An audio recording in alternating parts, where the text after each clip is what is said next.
This was one of the most extraordinary speeches we have ever heard. This is unique. All the best to this great nation, India.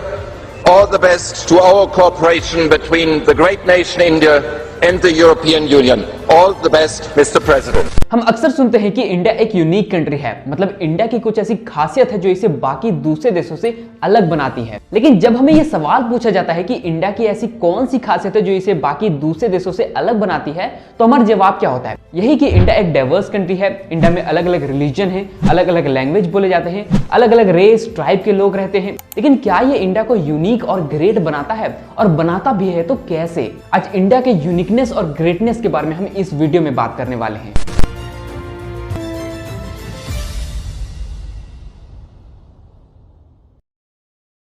हम कहते हैं कि religion के मामले में India एक diverse country है, क्योंकि यहाँ पे हिंदू, मुस्लिम, सिख, क्रिश्चियन, बौद्ध, जैन ये सभी रिलीजन रहते हैं। लेकिन क्या ये इंडिया को एक यूनिक कंट्री बनाता है? इसके कंट्री अगर हम यूएसए की बात करें तो वो इंडिया से रिलीजन के मामले में ज्यादा डाइवर्स है। हम सभी जानते हैं यूएसए पूरी दुनिया का सेंटर ऑफ अट्रैक्शन है, जिसकी वजह से वहां पे आपको हर एक रिलीजन, हर एक रेस के लोग देखने को मिल जाएंगे। इनफैक्ट उनके मिलिट्री में भी आपको ये सभी रिलीजन, रेस के लोग देखने को मिलेंगे। तो क्या रिलीजन के मामले में इंडिया एक यूनिक कंट्री नहीं है? ऐसा नहीं है। इंडिया पूरी दुनिया में एकमात्र कंट्री है जहां पे 4 मेजर रिलीजन का जन्म हुआ: हिंदुइज्म, सिखिज्म, बुद्धिज्म और जैनिज्म। और भले इस्लाम का ओरिजिन इंडिया ना हो, बट इंडिया रैंक्स 3rd, जहां पे आपको maximum number of Muslim population देखने को मिल जाएंगे आफ्टर इंडोनेशिया एंड पाकिस्तान। और अगर हम लिंग्विस्टिक डाइवर्सिटी की बात करें तो वर्ल्ड इकोनॉमिक फोरम 2021 के एक रिपोर्ट के मुताबिक जिस कंट्री में सबसे ज्यादा मेजर लैंग्वेज बोले जाते हैं वो इंडिया नहीं है, बल्कि एक छोटा सा देश with 8.8 million population Papua New Guinea है। पापुआ न्यू गिनी टॉप पे है जहां पे 840 मेजर लैंग्वेज बोले जाते हैं। वहीं इंडिया का रैंक 4th है जहां पे 456 मेजर लैंग्वेज को रिकॉग्निशन मिली है। But what makes India a unique country is that अगर हम पूरे इंडिया के मदर टंग्स को इंक्लूड कर दें तो ये 19,500 से भी ज्यादा लैंग्वेज हो जाते हैं। लैंग्वेज जैसे कि संस्कृत इंडिया का एंशिएंट और क्लासिकल लैंग्वेज है। हिंदू धर्म में जितने भी रिचुअल्स हैं, चाहे वो कोई पूजा हो या शादी, बिना संस्कृत लैंग्वेज के ये इनकम्प्लीट है। बट संस्कृत का संबंध सिर्फ इंडिया से नहीं है, कई ऐसे देशों के नाम संस्कृत वर्ड से डिराइव हुए हैं, जैसे कि अफगानिस्तान, कंबोडिया, श्रीलंका, सिंगापुर और चाइना भी। And this makes India a unique and great country. हम ये भी कहते हैं कि हम एक ओल्डेस्ट सिविलाइजेशन है, that is Indus valley civilisation is the oldest civilisation, जो 3300 से 1900 BCE का माना जाता है। लेकिन सिविलाइजेशंस जैसे कि मेसोपोटामिया, इजिप्शियन, ग्रीक, ये सारे भी लगभग इसी टाइम पीरियड के अराउंड इवॉल्व हुए थे। फिर इंडियन सिविलाइजेशन की क्या यूनिकनेस है? यूनिकनेस इसमें यह है कि Indus valley civilisation is the oldest living civilisation.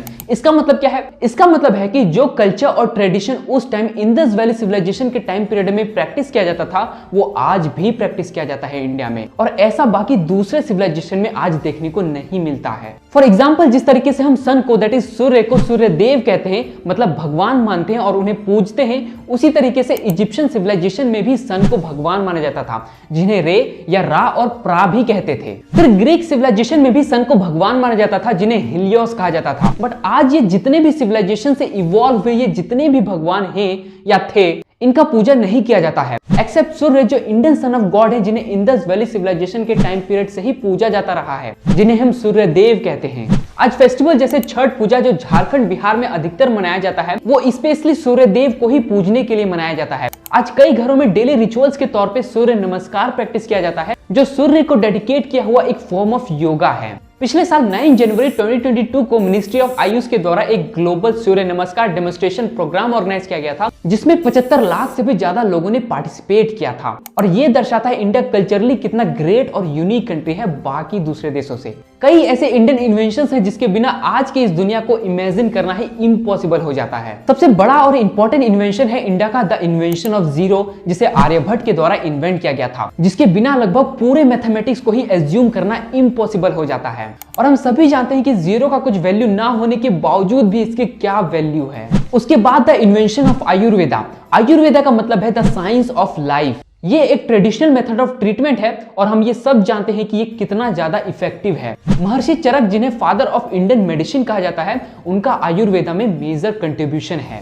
फिर आ जाता है योगा, जिसका ओरिजिन इंडिया ही है। हमारे प्राइम मिनिस्टर श्री नरेंद्र मोदी के कंट्रीब्यूशन की वजह से जून 21, 2015 से इंटरनेशनल योगा डे सेलिब्रेट होना स्टार्ट हुआ और ये शो करता है इंडिया इंटरनेशनली क्या पोजीशन होल्ड करता है। फिर इन्वेंशंस जैसे कि the USB, that is universal serial बस, जो डाटा स्टोर करने के काम आता है।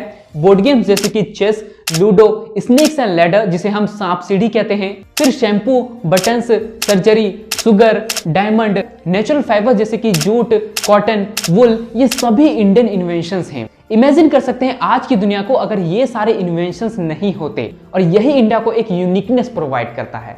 इंडिया की ज्योग्राफी भी बहुत यूनिक है जो हेल्प करता है इसे ग्रो करने में। इंडिया के नॉर्थ पे वर्ल्ड का highest and largest mountain range है जो रेनफॉल को इंडिया के ही साइड में ट्रैप करके रखती है और हेंस कई सारे रिवर्स का ये सोर्स है। उसके नीचे नॉर्दर्न प्लेन्स है, कई सारे रिवर्स जैसे कि गंगा, यमुना, घाघरा जो नॉर्दर्न प्लेन से होकर गुजरते हैं, जिसकी वजह से यहाँ का लैंड बहुत ही ज्यादा फर्टाइल है। फर्दर ज्योग्राफी की अगर बात करें तो वेस्ट में द थार डेजर्ट, साउथ में द डेक्कन प्लेटू जो सिटीज लाइक बेंगलुरु को एक प्लीजेंट वेदर प्रोवाइड करती है।